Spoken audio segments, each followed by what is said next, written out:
ন্যূনতম জাতীয় ঐক্য রক্ষা করতে হবে, কারণ আমরা একটা ঐতিহাসিক পর্বে আছি এবং সবচেয়ে বড় ব্যাপার হচ্ছে একটা নতুন রাজনৈতিক বন্দোবস্ত কিংবা ব্যবস্থা প্রতিষ্ঠার কর্তব্যের মধ্যে আছি।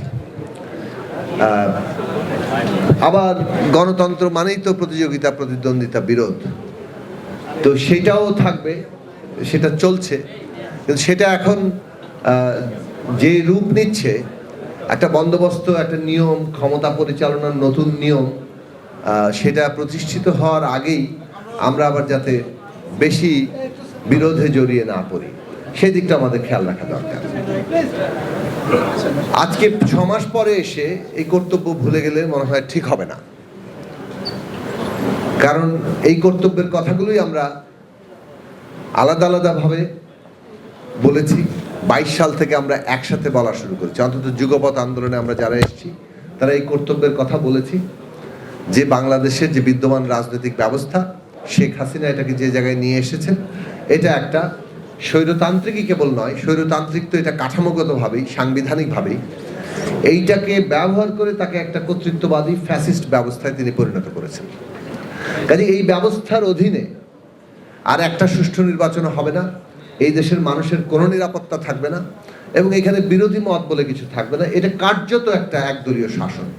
যেভাবে 72-এর সংবিধানের ক্ষমতা কাঠামো একটা বাকশালের একটা পূর্ব অবস্থা ছিল, যেটার একটা পূর্ণতা পেয়েছে বাকশালে গিয়ে, সেটাই নতুন রূপে ফিরে ফিরে আসছে এবং এসেছে শেখ হাসিনার হাত ধরে।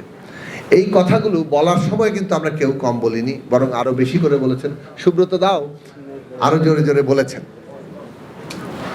আমরা নিদান এনেছিলাম, সমাধান এনেছিলাম যে রাষ্ট্র ব্যবস্থার মৌলিক পরিবর্তন ঘটাতে হবে, অর্থাৎ ক্ষমতা কাঠামো যেটা স্বৈরাচারী, যেটাকে ব্যবহার করে কর্তৃত্ববাদী, ফ্যাসিবাদী করা যায়, সেইটা বদলে একটা সত্যিকার গণতান্ত্রিক, জনগণের গণতান্ত্রিক রাজনৈতিক ব্যবস্থা প্রতিষ্ঠা করতে হবে। এটাই নতুন বন্দোবস্ত।